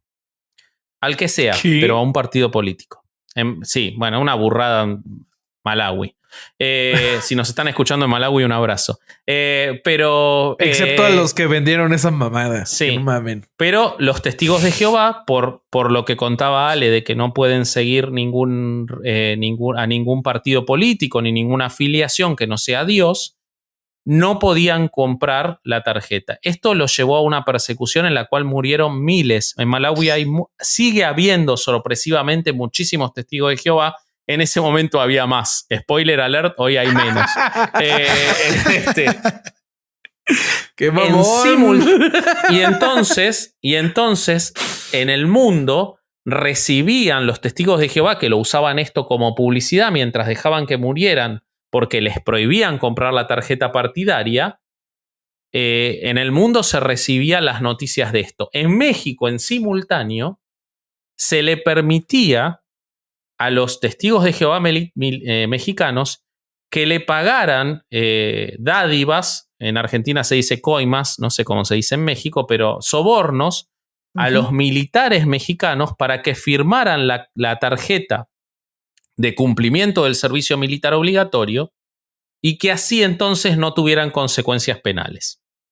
Entonces esta religión, ordenada supuestamente bajo la orden de Dios, permitía en un país donde les convenía, porque obviamente a la Watchtower de Brooklyn le importa 3 carajos que muera gente de Malawi, le servía más la publicidad de que murieran gente de Malawi perseguida, cuando en realidad lo resolvían permitiéndoles comprar las tarjetas, mientras que en México, como sabían que ningún mexicano iba a ir preso por no cumplir el servicio militar, les permitían que corrompieran al general a cargo o al coronel a cargo y compraran la tarjeta de afiliación. Y ahí estás mal para porque salir bola negra.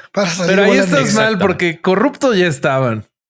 Y hacían noticia de que así se resolvía y lo ponían como un ejemplo. Es decir, había un mismo Dios para ellos. Había un mismo Dios que en un lugar permitía la corrupción y en otro no. Cabrón, fíjate que yo leyendo, ahorita que estás hablando de eso, güey, que ya tocaste México, yo cuando me puse a investigar sobre los testigos de Jehová aquí en México, no voy a contar mucho porque pues ya vamos, veas demasiado. Me impresionó, güey, que los testigos de Jehová entraron justo cuando este movimiento anticlerical se dio en México, güey. O sea, cuando fue lo de la revolución y lo que vino después, todo este las guerras cristeras, ¿no? Y todo exacto, de Plutarco y las calles. Pero desde Juárez, güey. Juárez decía que el éxito de Estados Unidos era el protestantismo, güey.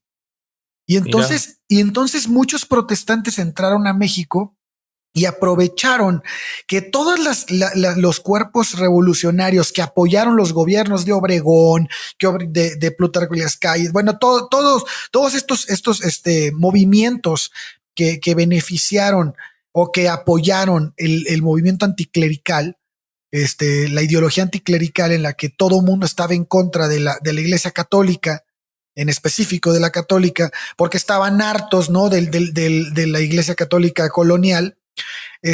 Empezaron a apoyar y darle fuerza a los movimientos de las religiones más pequeñas. En este caso estaba la secta de los Testigos de Jehová.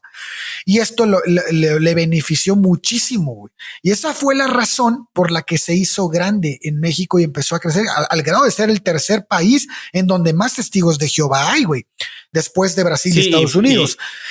Y por población debe ser el segundo o el primero, ¿no? Por población debe ser el segundo o el primero, exactamente.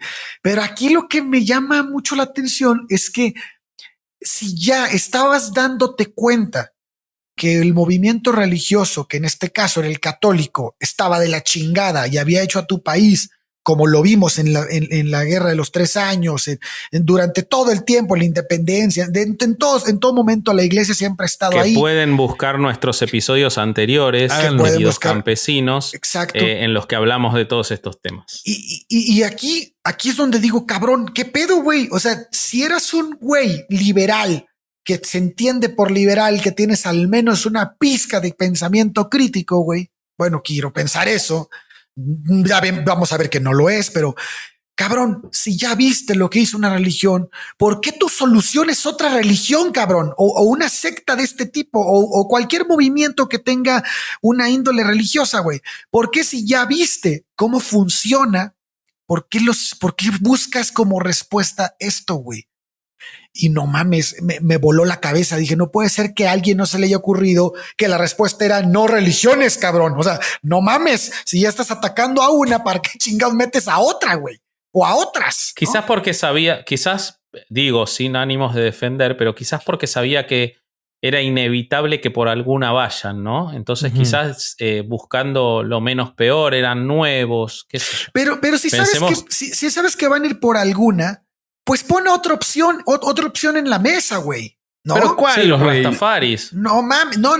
Pon otra opción. Pon la no religión, cabrón. O sea, puede, sí, claro. aunque no se vayan a ir por esa, aunque no vaya a ser un secular, no una sociedad secular, pues cabrón, ponla, güey. O sea, va a haber quién sí, güey. Tal vez le vas a pegar, güey. O sea, no sé, cabrón, no puede ser que tu solución sea un problema de las mismas características, sí, o peor, cabrón. Totalmente, pero bueno, siempre para los estados, y lo decías con lo de con lo de la sangre, el tema de la libertad religiosa nunca es no tener religión, es como que se pone por encima la religión por sobre la no religión. Exactamente. Bueno, es el problema del que siempre hablamos. Bueno, yo nada, lo único que me quedó por comentarles es que es una religión en pleno crecimiento, absolutamente multimillonaria en bienes raíces y en generación de producción literaria. Tienen un cuerpo de esclavos enorme trabajando para ellos, son esclavos, con una promesa posterior. Y la verdad que cuando yo no tenía una idea de lo nefasta que era hasta que la estudié, y la verdad es a todos los que nos escuchen y a los ex testigos, háganos los comentarios y todo, pero creo que es un enemigo peligrosísimo. Pues tanto por el negocio editorial como el inmobiliario. El editorial es evidente que es una imprenta que se dedica, pues eso, a hacer publicaciones y después con las donaciones, a venderlas, digo vender entre comillas porque ellos no les ponen un precio. Ellos reciben donaciones voluntarias, también entre comillas, porque se encargan en las reuniones y mediante las mismas publicaciones de decir que el dinero hace falta. Mediante el control mental que usan ellos, consiguen que el hecho de donar sea algo que salga de la propia persona, porque si no lo haces te sientes mal por no estar apoyando la obra. Y después el negocio inmobiliario, porque lo que ellos hacen es que piden dinero para poder construir salones. Entonces, ellos se ofrecen, los testigos de Jehová de a pie, se ofrecen de manera gratuita para hacer la obra. Buscan albañiles, buscan arquitectos, buscan pintores. Y una vez que está construido, lo ponen a nombre de la Watchtower. Y luego a los pocos años, cuando lo venden, pues el dinero vuelve a la Watchtower. Incluso hay casos de terrenos cedidos por ayuntamientos que, claro, a ellos no les cuestaban un céntimo. Y la mano de obra de construir el salón no les cuesta tampoco, más que el material. A los pocos años dicen, uy, esta congregación, hay menos personas, tenemos que vender el salón porque no llegamos a cubrir los gastos. Pues lo venden y para ellos el dinero. ¿En qué top la pondrías? De las que vimos, de las que charlamos. Hasta ahorita. No, dame un mormón. Dame un mormón que me va a hacer un trío, por lo menos. O sea, la voy a pasar mucho mejor. O sea, dame un mormón que voy a tener 4 esposas y voy a gobernar mi propio planeta. La verdad, con lo nefastos y horribles que son los mormones, esto es otro grado de peligrosidad y de horror. Se sale del guacal, ¿verdad? Creo que obviamente no es justo poner un parámetro porque todas son imbéciles y todas son peligrosas, pero en estos los crímenes son reales, los crímenes están, como en el cristianismo, como en el catolicismo, los crímenes están a la orden del día y a nadie parece importarle, y la famosa libertad religiosa está por encima de la protección de los derechos humanos básicos. Pero también los mormones tienen pedos así, ¿no? De ese grado, güey. O sea, yo sí no sabría cuál poner en primer lugar. Creo que en primer lugar pondré el catolicismo, pero por su capacidad, ¿no? Por el tamaño de la religión. Pero estos güeyes. Yo pondría a los musulmanes en primer lugar. Bueno, si no hemos hablado de los musulmanes. Ahorita. Yo estoy hablando de los que hemos hablado aquí. Todavía no hablamos de los musulmanes. Spoiler, son malos. Los musulmanes son malos. Por si no lo escucharon. De hecho, creo que la más loca de todas sería la cienciología, güey. Que apenas vamos a hablar de ella. Esa en 2 o 3 semanas nos toca también. Nos vamos a divertir. Pero esa tiene a Travolta. Sí, y a Tom Cruise. Pero, güey, imagínate que estos testigos de Jehová tuvieran la fuerza de la Iglesia Católica. Nos vamos a la verga todos. No, olvídate. Imagínate, el mundo es una dictadura horrible de la peor forma posible. O sea, yo sí, con esa fuerza, si tuvieran la fuerza del catolicismo, sí se equiparan a los musulmanes, güey, por la forma de trabajar, cabrón. O sea, por las políticas que tienen y las maneras en las que se desenvuelven en la sociedad. Puta madre, güey. O sea, qué miedo, cabrón. Pero fíjate algo que es muy patente. Todas las religiones de las que hemos hablado tienen universidades, menos los testigos de Jehová. Uh-huh. Sí.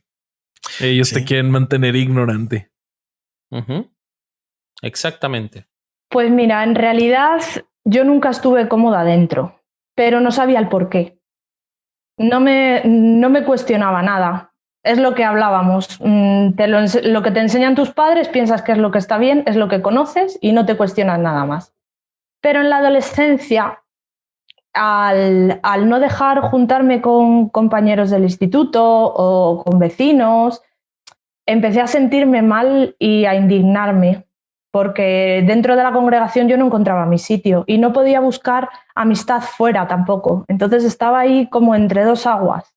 Y justo en esa época mis hermanos y mis cuñados empezaron a investigar sobre la organización y poquito a poco empezaron a despertar y a tirar un poquito de mí.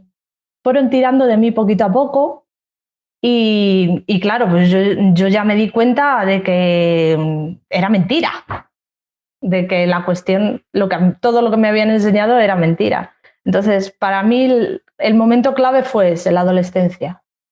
Mi cuñado empezó a investigar y él era anciano de congregación y le hacían la vida imposible. Le hacían la vida imposible y cuando dejaron de asistir a las reuniones, de juntarse con ellos, era constante el acoso.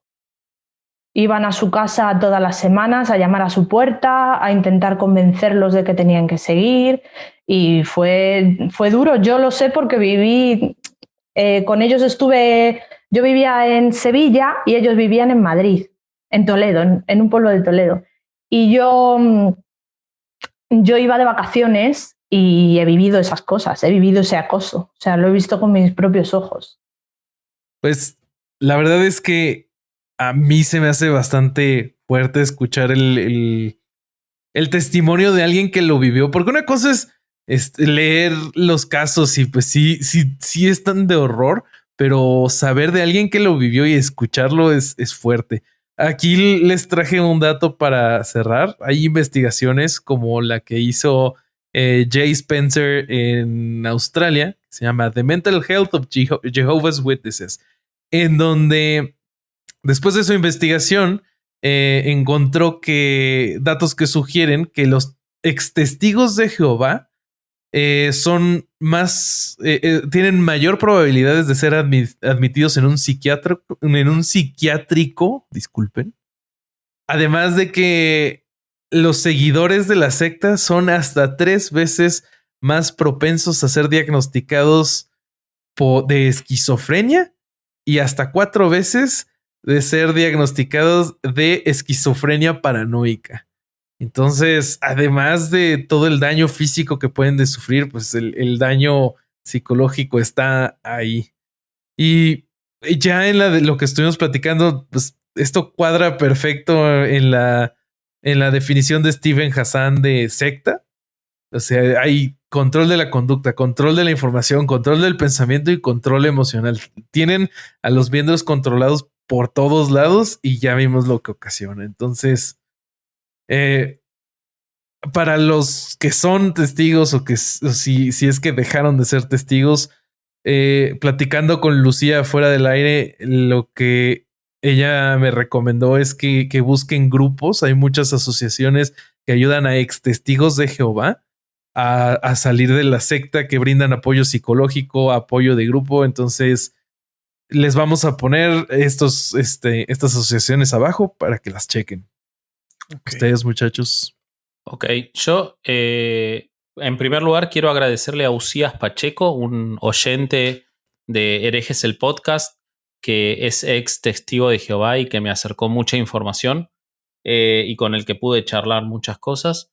Y a mí lo que me pasó es tenía un profundo desconocimiento, tenía una simpatía infantil. Cuando yo era chico, yo soy hincha de Vélez en Argentina, y Vélez tiene su estadio, un estadio en el que se jugó el Mundial del 78, o sea, un estadio grande, lindo, en la ciudad de Buenos Aires, en el que se hacían, cuando yo era chico, bautismos de testigos de Jehová y ceremonias anuales, y lo llenaban, porque acá en Argentina hay muchos testigos de Jehová. Y como estaba asociado a Vélez, yo tenía cierta simpatía y ahí quedó como mi único recuerdo sobre ellos.